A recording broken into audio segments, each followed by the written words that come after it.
kind of like the 100 monkey effect. Before that virus is even launched, we have access to the antidote because we're one with Earth and it's inorganic. It's kind of like the 100 monkey effect.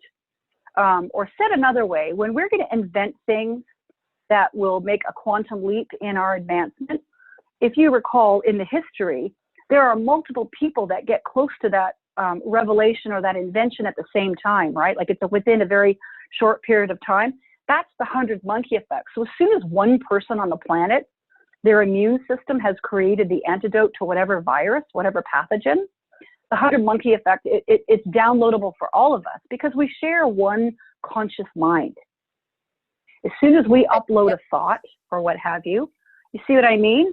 All of a sudden, it proliferates across all of the population. Yeah, it's like a part of like this larger library. I know there's like Akashic Records, but it's like it's a part of the greater resources of where we kind of unify and share our, just share our uniqueness. And it's not separate. I mean, it's a gift to the collective. We don't have to be the hoarders. I mean, I understand people with their toilet paper and whatever, but even some of those images were manufactured. Yeah. They're not even real. Because the toilet paper, the digestive system isn't even touched by this virus, right? It's not even a side effect of it. Right. Well, yeah, or just, prepping just in case, But yeah, why out of all things would it be that? Exactly. Toilet paper. Yeah. So, Some of those images were manufactured to create the idea of that. And again, it's so I'll share something with you, Laura. A couple of years, I think it was in 2017, I had a dream where, and this is totally going off on a different tangent, so I hope you're happy to come with me on this little path.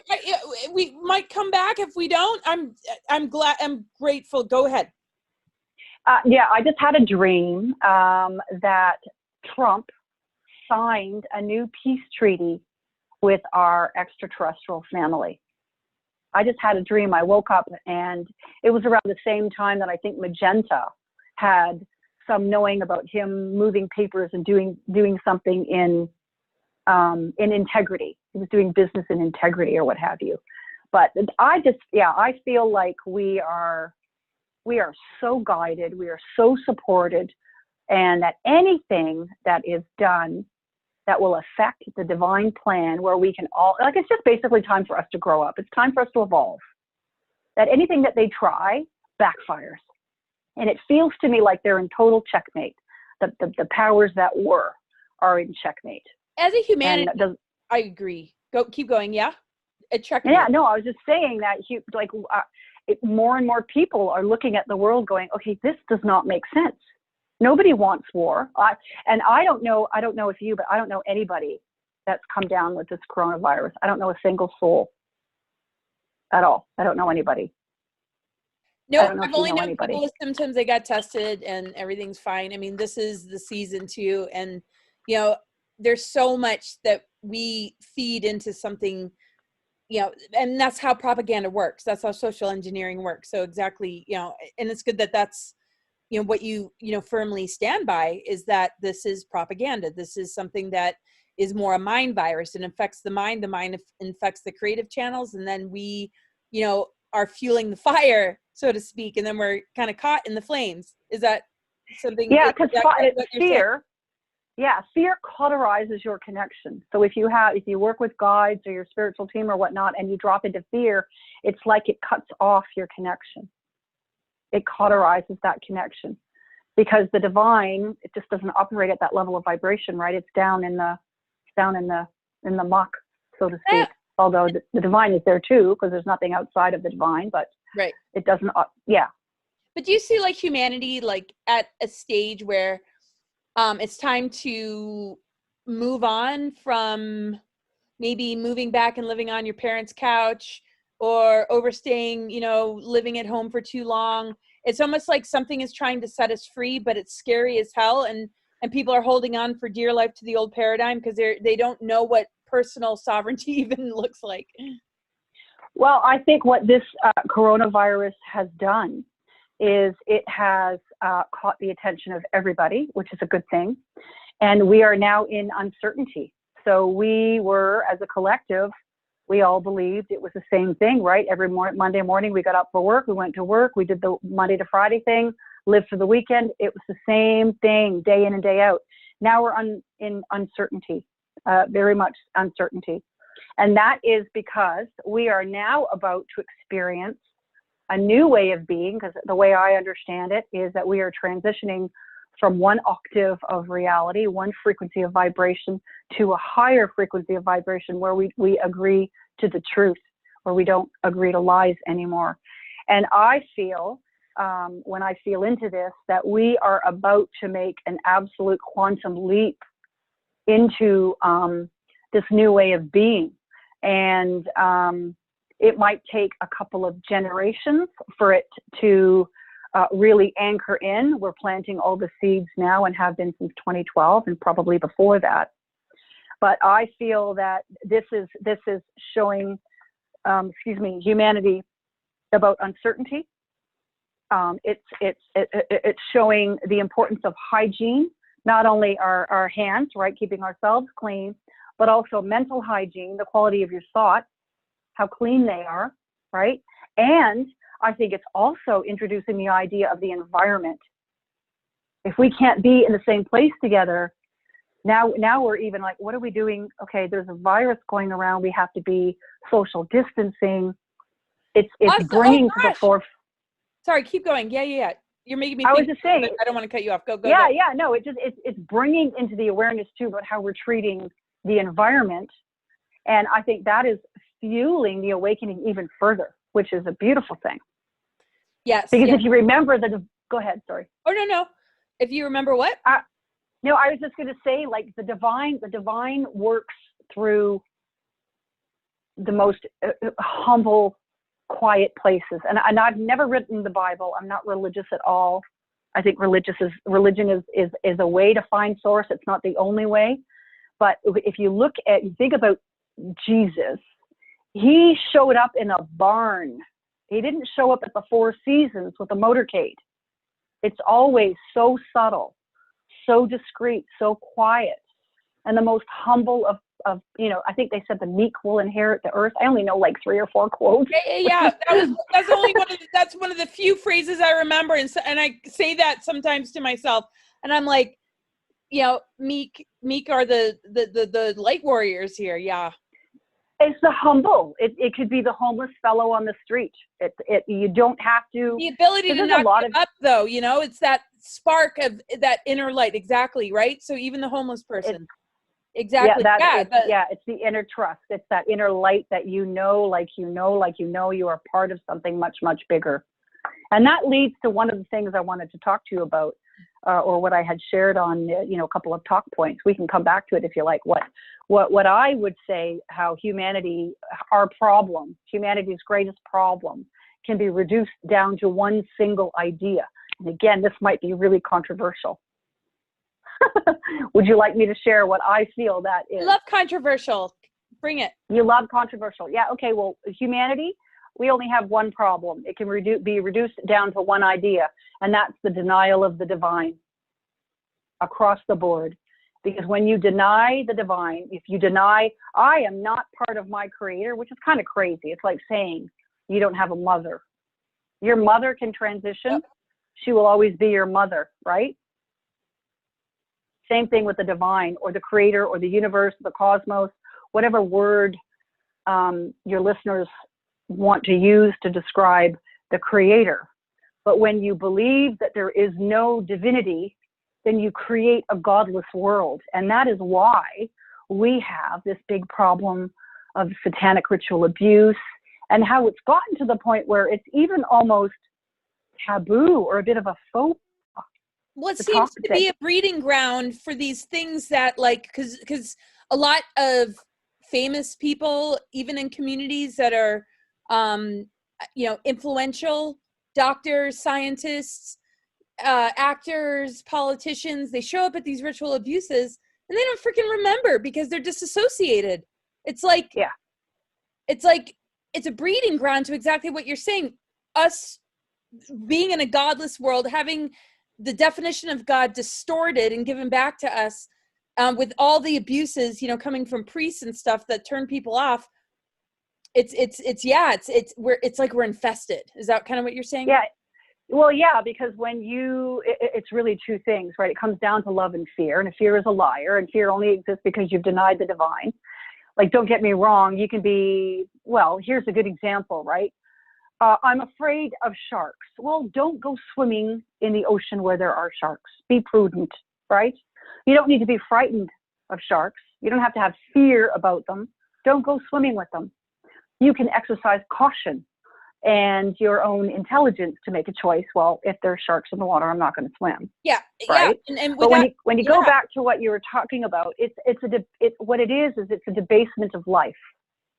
When you go from dark, so evil, use the word evil. Evil again is the denial of the divine. The people that create those acts, they're still divine. The divinity is still there. It's like the lamp sits inside, if I can use that as a metaphor, with a very, very dim light. It's not acknowledged, it's ignored because we have free will. It's still there though. But they choose to act that way because they have no respect for life. They have no honor. It's a debasement of life, and everything's sacred and beautiful.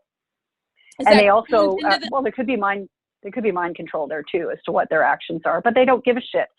Sorry, I used the swear word. I'm sorry. You are so at home here. Okay, good. Keep going. Right. So the absence of the divine. So there's a lot of grooming. We know that with the satanic cults and stuff. So. Well, yeah, often they're born into those families, right? So they don't know any different, and they're using mind control as well. And really, if you look, the silent war that we have right now is really on your consciousness. Because if you are awake, aware, and you are conscious, you are mindful, forgive the pun, but consciousness trumps everything. Intention trumps everything. I absolutely agree. As soon as you make the conscious intention that you want to connect, you want to have a relationship, it's like the entire universe reorganizes itself to support your growth. Because at the end of the day, that's what it's about. It's about the expansion of consciousness. And the number one thing I think that humanity needs to get back to is do no harm. Don't do harm. Respect life. Honor life. And be grateful that this life is an incredible gift. Absolutely. And it's going to be even better when we can shift it into the higher octave. And that's where these controllers they can't reach us. They can't reach you once you move above fear. It's not like you have to beat up fear or tackle fear. You move up beyond it.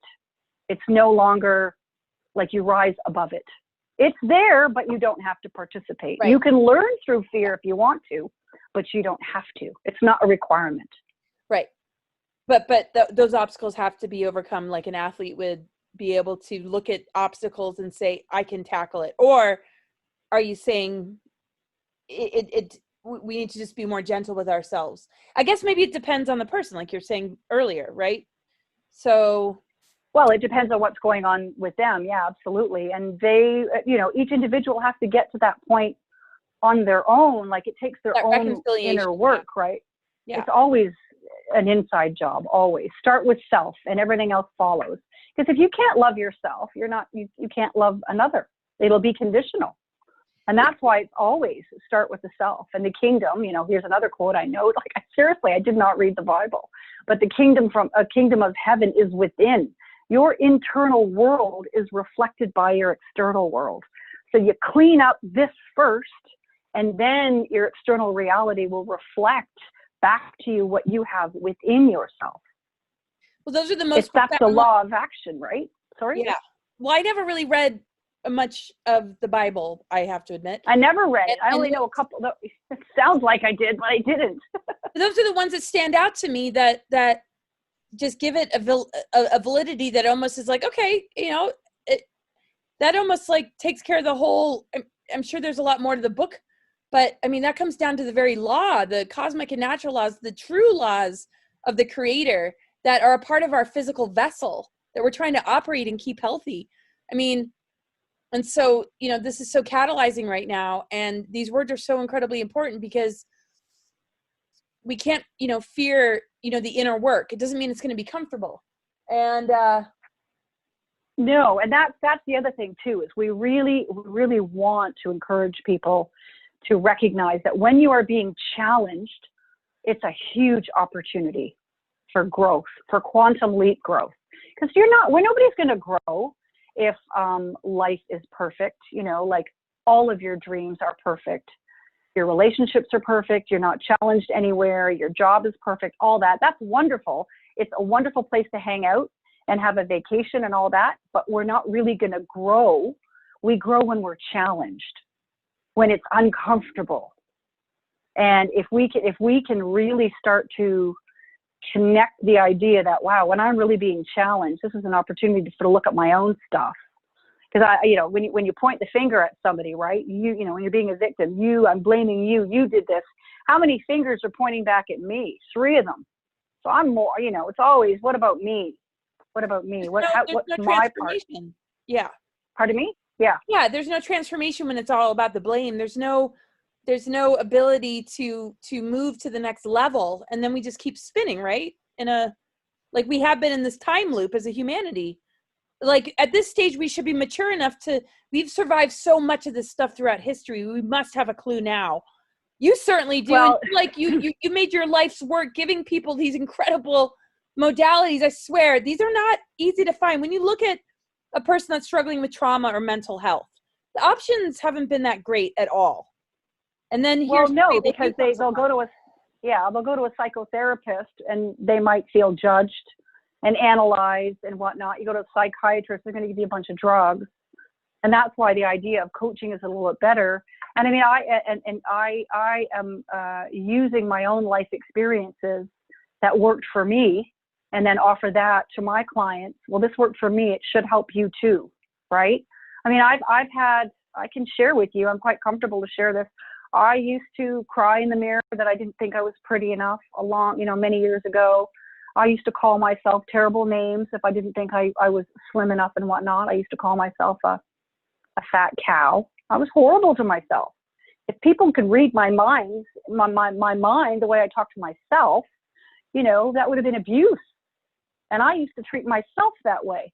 Do you remember where these horrible programmings came from for you? Was it in the? Oh, I totally do. Yeah, totally. It was an ex-husband. Yeah. From 16 to 20 something years old, I had a relationship where I was called fat and ugly and all that kind of stuff. And then when you're that young, you start to believe it, right? Yeah. Well, I know you've done a lot of healing, but all you do is radiate beauty. So it's just like, it's just a reminder for everybody. I mean, yeah, you must have let go of those thoughts. The thing is. Yeah, no, I don't have any of those. I don't actually can honestly say I don't have negative thoughts now. I don't have any. My internal world is a beautiful, safe place. Now, don't get me wrong, Laura. I have a moment, but it's a moment. It's not even 5 minutes. It's a moment. It'll come up. I recognize it. And I'm like, whatever it may be, it's like, well, that's not true. Or where did that come from? Because we could be picking up other people's thoughts too in the collective field. And then you recognize when you know what your own thought patterns are and what your own being is like, you can use your own discernment to understand what you might be picking up from somewhere else. A good example is you might feel like you're in a really good space, and then you go to a shopping mall somewhere and come back and you feel, I don't know what happened, but I feel awful now. You've picked up some debris in the public domain. So we got to make sure we exercise, energetic hygiene as well, and don't pick up stuff that's not yours. There. Oh, sorry. Yeah. Make sure you're connecting with making sure you know yourself versus energy you might be picking up on. It's so important to understand what's yours and what's not yours. So you actually are the founder of Consciousness Consulting, Inside Out, correct? And it was Inside Out Consciousness Consulting. Yeah. Inside Out. Oh my God, that's so brilliant. And so these different techniques that you use, and I've done biofeedback before, and I mean, and the HeartMath, and I know you do way more than just that. tell us about what you found here and what somebody might experience in a session, say, I don't want to, put you on the spot or come up with exampls, but just. You can. I'll do my best. Let's say like with an eating disorder or a bad, maybe addiction, like how does like what you do, how would that help somebody like that? Well, if I'm using biofeedback, there's always an element of coaching and understanding the thoughts. You have to get your head wrapped around that, because with somebody who has an eating disorder, it's going to go to their thoughts, the story that they're telling themselves and what their belief systems are. So, what I would be encouraging anybody to do that has that is the first thing that they have to do is start writing down their thoughts when they are taking those actions. So whether it's bulimia or, which is binging, or anorexia. I mean, I have to be honest, I haven't had any clients that have either one of those, but I can tell you through my own experience, I went through a phase where I thought maybe purging would be a good idea after eating a thing of French fries a long, long time ago, and it hurt too much. I tried it once, but I was like, that hurt too much. I'm not doing that again. But laxatives, right? People can abuse laxatives. There's many ways to express maybe the same rooted issue. Exactly. Right. Yeah, but it's going to go to belief system, and it's going to go to a story that they have agreed to. And it's always going to be somebody else's idea. Right. Because at the end of the day, everything is just an idea. That they took on like a conditioning from childhood. So mostly through abuse, or just what seemed to be, this is in your best interests. And it looks rosy on the outside, but it's very painful to the soul and spirit. Yeah. Well, I mean, maybe not painful to the soul and spirit, because no matter what, again, my own perception, my own lens, I feel that the soul can learn through everything. So it's not painful for the soul. It could perhaps be painful experience for the individual, the human being, but never for the soul. The soul will learn through every mistake as a human being would judge they make, but the soul would never be damaged or hurt by an action that an individual would take. So would you say this healing method helps connect a person to their soul in order to heal then? Well, I would say that I'll answer it differently. So if there's someone who's struggling with an addiction, or that will help them heal their own being and heal their thoughts and help them understand mindfulness and how what they think contributes to how they feel. So that's one piece. But what I would say is connecting you to your divine self. That's what HeartMath does. Okay. At the end of the day, HeartMath, the tools and techniques, that HeartMath teach really opens. So the heart is the portal. It's the gateway. It's the stargate. It's the doorway to connect to the higher realms and to connect directly with source. So, we're teaching people tools and techniques that help them calm the inner world, so that if there was a storm out there, and if there's adversity and challenge and great change, that there's a safe haven to come inward. The heart focused breathing, as an example, brings the focus away from out there and into the heart space, into home. Come home to where the heart is. And once you make that connection, oh my goodness, oh my gosh, if you could feel what I feel, if people could feel the connection and the compassion and the incredible love that is there for you, once you make that connection, you know what that feeling is within the breastplate, within the chest area, and then you return to that frequently, and then you will never, ever not trust again, ever. So it seems not like a chance. Beyond duality, and so basically what it does is it rescues the mind from acting separate from the heart. It sounds like. Yeah, absolutely. Because the mind actually becomes the servant of the heart once you make that connection. Because if you're just operating with the mind and you're not using any heart's intelligence, it's all ego. It's all small self. And it's the small self that judges and gets angry and gets into victimhood, right? The divine self doesn't. The divine self knows who she is or who he is. I can see the so when you Mm-hmm. Oh, sorry, go ahead. No, that's okay. I was going to say that when you open your heart, when you make that conscious intention to open your heart, you connect with source. That is when the mind becomes a servant to the heart. And then operates mind, you get far more creative ideas, far more innovation, far more, it opens up a whole world of creative possibility by doing that. Notwithstanding, as you had mentioned earlier, when we practice what's called coherence, and coherence is actually when, I'm going to read the quote here. So coherence is an optimal state in which the heart, the mind, and the emotions are all aligned and in sync. And what happens is the heart actually brings everything else into its rhythm. And then from a physiological perspective, the immune system, the hormonal system, and the nervous system function in a state of energetic coherence. So when you are in a state of coherence, and they've measured this scientifically, you boost your immune system by 50%. That's 50. So you can imagine if you're practicing coherence every day. Yeah. Wow. Pardon? That's hugely dramatic, 50%. Oh, wait, no, it gets better. Because if you add coherence creating music, like you add a little bit of music to your practice, when you're practicing coherence, it's 150% boost. 150. So think about that. If you're practicing coherence, I don't get out of bed without practicing my practice for 15 minutes, and I practice it throughout the day. I use it when I move from one task to another. It just brings you back into slowing down, right? We know that breath. So most people breathe three breaths in, 3 breaths out, very, very shallow. As soon as you move beyond 3 breaths in and 3 breaths out to 4 or 5, so deeper and slower than normal, as soon as you do that, the number one thing that happens frequently and consistently is a drop in blood pressure. It immediately slows everything down internally. So when you're visiting that state of being frequently throughout your day, you raise your set point. This is your resilience. You start to be very, very resilient. And when you practice long enough, it gets to the point where it doesn't matter what happens out there. You are so good and balanced on the inside.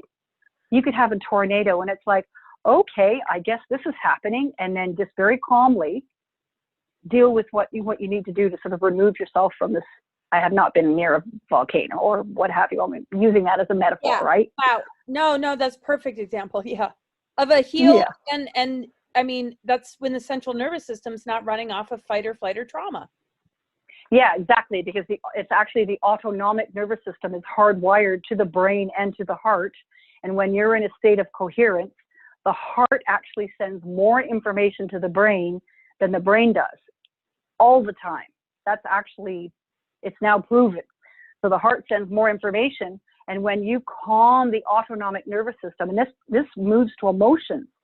So if you have a lot of emotions that are anger, fear, worry, resentment, bitterness, anxiety, sadness, all of those spark the hormonal system to dump cortisol into your body, which can deplete your immune system to up to 12 hours. On the opposite side of the spectrum, when you're, can you still hear me? Yep. Okay, I guess the video's had a moment there. It's gone off. When on the opposite side of the spectrum, if you are experiencing emotions such as gratitude, love, joy, compassion, kindness, forgiveness, your body releases something called DHEA, and that boosts your immune system and puts your whole internal state of being into a place of calm, peace. And how it's displayed with your heart rhythms is if you are in coherence, you have beautiful, round sine waves. But if you have lots of emotions that are on the depleting side or negative side, like anger, your heart rhythms look like an earthquake. And you can imagine the toll that takes not only on your physical well-being, but also on your mental well-being if you're absolutely constantly being bombarded by negative thoughts or, beating yourself up. Oh, yeah, so to speak. People get in. And I swear I could just keep talking to you and asking questions. But before I ask a little bit more about the work you're currently doing, what sort of dramatic things have you seen? Because, you know, if somebody's getting more heart-centered and they're really starting to heal, they might be like, what am I doing in my job or my relationship? Or, you know, all of a sudden, like, something huge might happen with a health issue that might have been chronic. I mean, can you tell us a little bit about what you've seen or the kind of dramatic results that can come from this? Well, I can tell you that one of the significant things is synchronicity. The more you work with the intelligence of the heart and with source, the synchronicities are incredible. It's like, it's almost like so we know that with every heartbeat, from beat to beat, a spark of electricity is created. And this is powered within itself. The heart does this within itself. A spark of electricity is created, and then by default, the magnetic field is created. And that's how we have this electromagnetic energy field that is around us. Said another way, it's almost like we have our own transistor radio, and we're constantly broadcasting how we feel, what we believe out into the world. Well, when you shift your attention into the heart, and you open the heart, you start working with the intelligence of the heart, you are now broadcasting that out. And we're magnetic beings. So you magnetize and call things to you that are incredible. Meetings with people that happen to know people, that have influence. It's crazy. It's amazing. It's like you don't have to slog it through the muck anymore when you start to operate at that higher vibe or expanded consciousness, because you're working with the heart. Yes. It changes everything. Because this is the heart. They say that the heart is the connection. Well, what do they say? They say the heart is actually the connection to source. The heartbeat, the heart song, the song of the heart is that it's the music of the universe. And when you connect to that, obviously, the universe rearranges everything to support you in your own growth and learning. I still get challenged, but I'm aware of it now, right? Like, so if I'm being irritated by something, I'm asking myself, this is really interesting. Why is this person ticking me off or pissing me off? I must have that inside of me. Otherwise, I wouldn't even notice it. So you become a lot more aware of how you respond, how you behave, how you interact with other people, and you find that how you relate to the external world is very different. Simple example, I never experience road rage. I never experience any problem on the highway. People let me in, like it's something very simple as that. Don't experience angry people, like really angry or whatnot, right? And if I do, I witness them and I bless them. I certainly don't damn them. I don't condemn them. Yes. Because every single person has the right to be just as they are.